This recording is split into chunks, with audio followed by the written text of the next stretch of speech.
Hello friends, स्वागत है आपका मेरे यूट्यूब चैनल एग्जाम ध्वज में। और आज हम स्टार्ट करने जा रहे हैं हिंदी, क्योंकि हिंदी हमारे उत्तराखंड के सिलेबस के अकॉर्डिंग 20 नंबर की पूछी जाती है।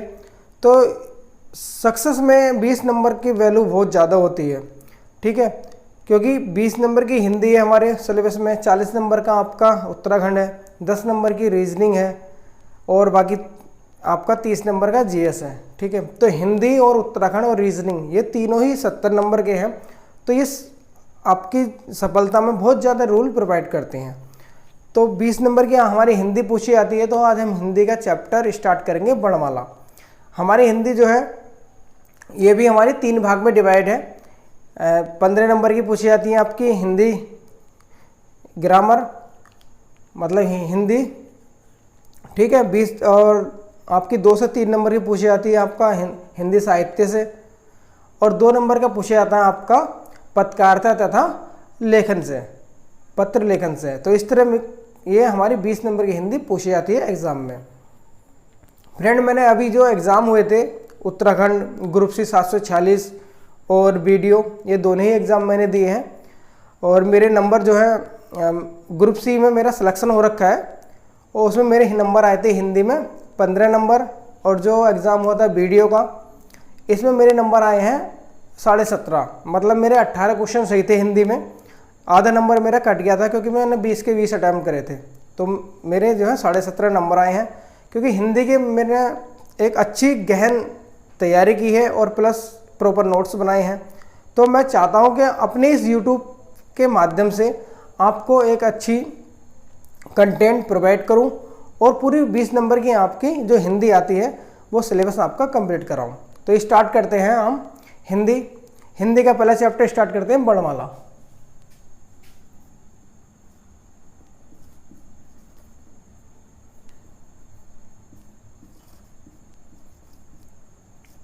क्योंकि वर्णमाला जो है हमारा हिंदी का स्टार्टिंग है, और बड़ों से ही हमारी जो भाषा है हिंदी, इसकी स्टार्टिंग होती है।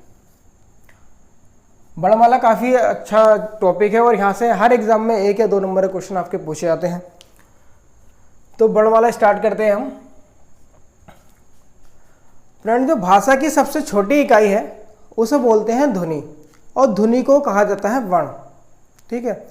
और वर्णों के व्यवस्थित समूह को कहा जाता है आपका वर्णमाला। तो यहाँ से भी क्वेश्चन आपका पुटअप गया था, पुटअप किया गया है, ठीक है। तो इसे नोट कर लेते हैं। मैं आपको जो जो एग्जाम की दृष्टि से इंपॉर्टेंट है फैक्ट को सब नोट कराता जाऊंगा।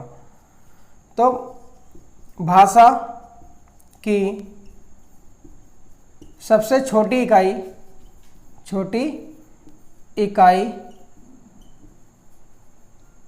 ध्वनि है। इस ध्वनि को ही क्या कहते हैं? ध्वनि को क्या कहते हैं? वर्ण कहते हैं। तो एक बार ग्रुप सी में पूछा गया था ये वाला भी, कि वर्ण किसे कहते हैं। तो भाषा की सबसे छोटी इकाई को क्या कहते हैं? वर्ण कहते हैं। इन वर्णों के व्यवस्थित समूह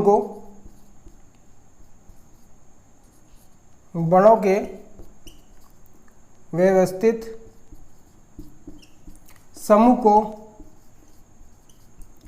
समूह को क्या कहते हैं फ्रेंड? वर्णमाला कहते हैं। वर्णमाला कहते हैं। और भाषा की जो सार्थक इकाई है, भाषा की सार्थक या लघुत्तम इकाई,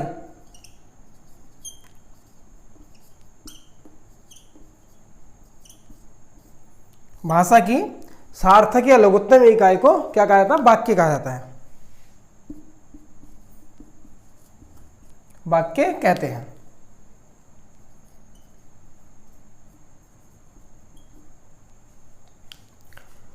ये फैक्ट भी एग्जाम में पूछे जाते हैं कि भाषा की सबसे छोटी इकाई क्या है? आपकी ध्वनि है। ध्वनि को क्या कहते हैं? वर्ण कहते हैं। और वर्णों के व्यवस्थित समूह को क्या कहता है? वर्णमाला कहा जाता है। और भाषा की सार्थक या लघुत्तम इकाई को क्या कहा जाता है? वाक्य कहा जाता है। ये क्वेश्चन भी यहाँ से पुटअप किए गए हैं एग्जामों में, इंपॉर्टेंट पॉइंट है ये भी। और जो हमारा वाक्य है वो बना होता है हमारा उपवाक्य से, और उपवाक्य मिलकर बनता है हमारा पदबंध से, और पदबंध जो हमारा वाक्य बनता है आपका उपवाक्य से,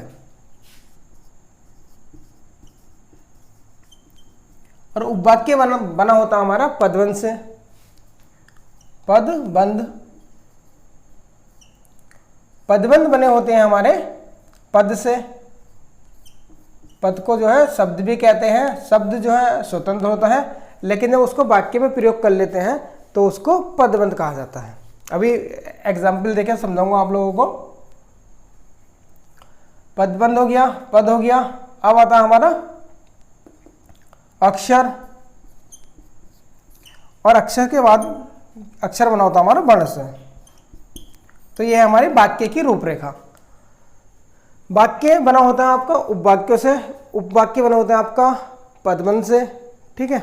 पदबंध बने होते हैं आपके पद से, पद बनते हैं आपके अक्षर से, और अक्षर बनते हैं आपके वर्ण से। जैसे मान लीजिए मैंने कोई शब्द ले लिया राम,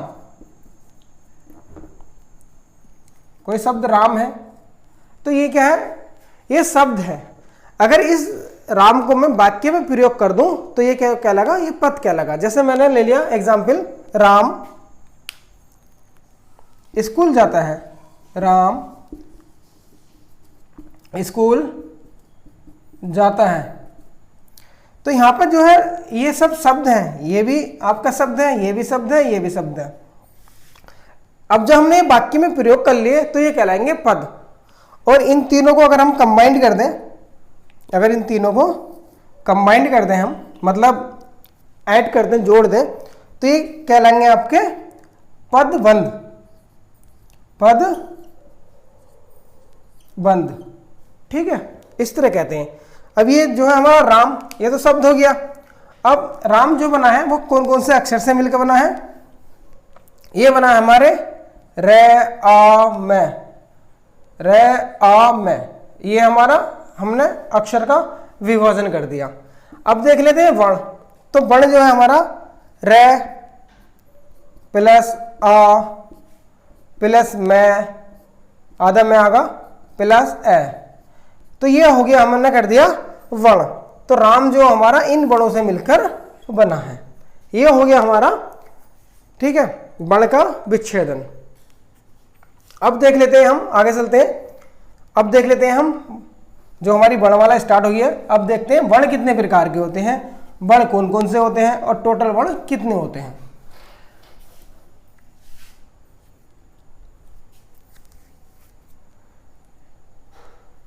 जो हमारे वर्ण हैं, कुल वर्ण,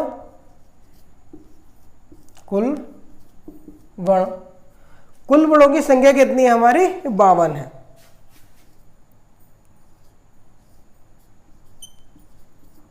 कुल वर्ण हमारे 52। इन वर्णों को हमने डिवाइड कर रखा है, इन वर्णों को डिवाइड करा है मूल वर्ण में। मूल वर्ण जो है हमारे हैं 44, और अन्य वर्ण जो है, बाकी जितने बचे वो अन्य वर्ण हो जाएंगे, अन्य वर्ण। कुल वर्ण है 52, 52 में से 44 घटा दो, कितने बचे आपके 8, तो अन्य वर्ण है आपके 8, ठीक है। अब ये जो मूल वर्ण है इनको भी हमने क्लासिफाई करा है। तो मूल वर्णों को डिवाइड करा है हमने किसमें, स्वर में, मतलब मूल स्वर, और मूल स्वरों की संख्या कितनी है फ्रेंड, ये है आपकी 11। और फिर डिवाइड करा हमने मूल व्यंजन,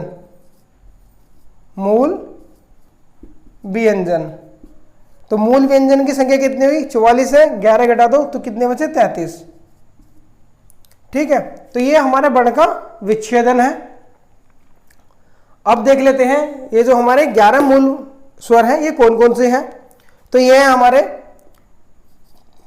छोटा आ, बड़ा आ, छोटी ई, बड़ी ई, छोटा ऊ, बड़ा ऊ, र से ऋषि, ए से एड़ी, अ से ऐनक,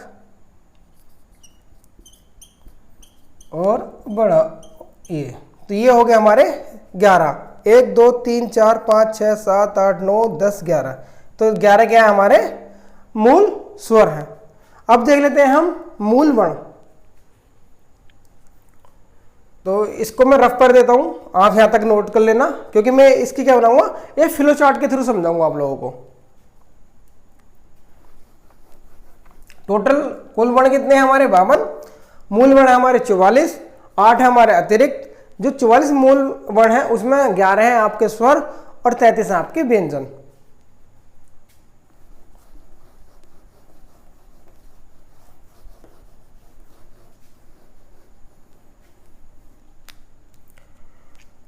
अब देख लेते हैं हम जो हमारे व्यंजन थे। व्यंजन कितने हमारे 33 और 8 है हमारे अन्य वर्ण। अन्य वर्ण पहले ही इन 33 को डिवाइड कर लेते हैं हम, कौन कौन से हमारे व्यंजन हैं। तो व्यंजन को हमारे कितने 3 भागों में बांटा गया। पहला आता है हमारा नंबर 1 आता है स्पर्शी व्यंजन। स्पर्श व्यंजन यह एग्जामों में कई बार पूछा गया है, ठीक है, तो आप इसका हर पॉइंट नोट करते चलना। स्पर्श व्यंजन, तो ये स्पर्श व्यंजन की संख्या कितनी है हमारी, ये हमारी 25। ये कौन कौन से, ये है हमारे, इसकी ट्रिक है कचट तप। तो ये आते हैं हमारे क, ख, ग, घ, ड़, च, छ, ज, झ, ड़, ट, ठ, द, ध, न, ट, ठ, ये थोड़ा मिस्टेक हो गया, ट, ठ, ड़, डे डमरू, ढ ढक्कन, अड़ा खाली, तय तख्ती, थे थन। ये इस तरह मैंने याद करे थे उस टाइम पे। द दवा, ध धनुष, न नल, पै पतंग, फै फल, बै बकरी, है मिट्टी, मैं मछली। तो ये टोटल है हमारे 25 है आपके स्पर्श व्यंजन। तो इसकी ट्रिक जो है, ये पहले ही वर्ड आपको याद रखना, इसे कहते हैं कचट तप। कचट तप, ठीक है। ये होते हैं हमारे 25 क्या है हमारे स्पर्श व्यंजन। दूसरे आते हैं हमारे अंतःस्थ व्यंजन। अंतःस्थ व्यंजन, तो अंतःस्थ व्यंजनों की संख्या कितनी है 4। ये हमारी य, र, ल, व, इनकी संख्या हमारी 4। ये हमारे य, र, ल, व, और 25 ये हो गए, 4 ये हो गए, कितने हो गए 29।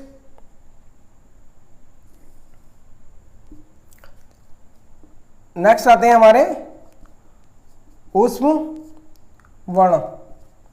ऊष्म वर्ण या संघर्षी वर्ण।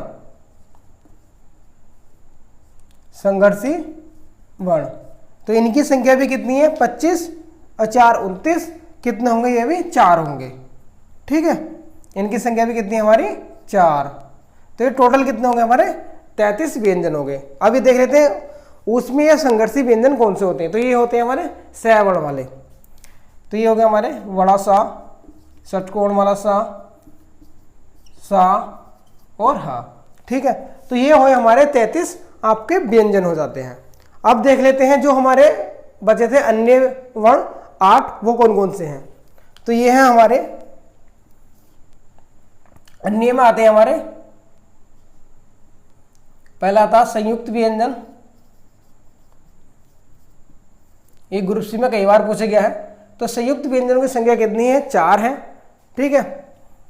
संयुक्त व्यंजन उसे कहते हैं जो कि आपका वर्ण आपके दो वर्णों से मिलकर बनता है, उसे बोलते हैं संयुक्त वर्ण, ठीक है। ये है आपके कक्षा वाला छ, त्र, ज्ञानी और श्रा। ये है हमारे संयुक्त व्यंजन। ये हमारा वीडियो एग्जाम में पूछा गया था, ये जो हमारा 2018 में हुआ था उसमें पूछा गया था ये वीडियो में। ठीक है, ये संघर्ष ये आपके ग्रुप सी में पूछे गए थे, कौन कौन से होते हैं। अंतस्थ व्यंजन कौन कौन से होते हैं, ये भी हमारे ग्रुप सी में पूछे गए थे। ठीक है, इनमें कोई सा पूछ लेगा कि इनमें से कौन सा स्पर्श व्यंजन का नहीं है, स्पर्श व्यंजन समूह का नहीं है। ठीक है, ये कहलाते हैं वर्ग। ये हमारा कै वर्ग है, ये हमारा चै वर्ग, टै वर्ग, ठीक है, तै वर्ग और लास्ट में हमारा पै वर्ग। तो पहले हो गए हमारे संयुक्त व्यंजन जो कि 4 होते हैं, फिर आते हैं हमारे 4 ही हो गए, 8 है टोटल, तो 4 हो बचे। तो 2 हमारे होते हैं आपके अयोग्वा, ये भी एग्जाम में कई बार पूछा गया है व्यंजन। तो अयोग्वा व्यंजन जो होते हैं हमारे वो होते हैं अंकी बिंदी वाले। ठीक है, इन्हें कहते हैं हम अयोग्वा। तो ये भी कई बार पूछे गए हैं, इसको इस तरह भी लिख देते हैं। ठीक है, इस तरह भी लिखा जाता है इनको। ये भी हमारे ग्रुप सी में पूछे गए थे, जो एग्जाम हुआ था ग्रुप सी का, पिछले एग्जामों में यहां से क्वेश्चन पुटअप किया गया है। अब 3 बचे हमारे, संयुक्त व्यंजन 4 हो गए, अयोग्वा हमारे 2 हो गए। अब हमारे 2 बचे हमारे द्विगुण वर्ण, द्विगुण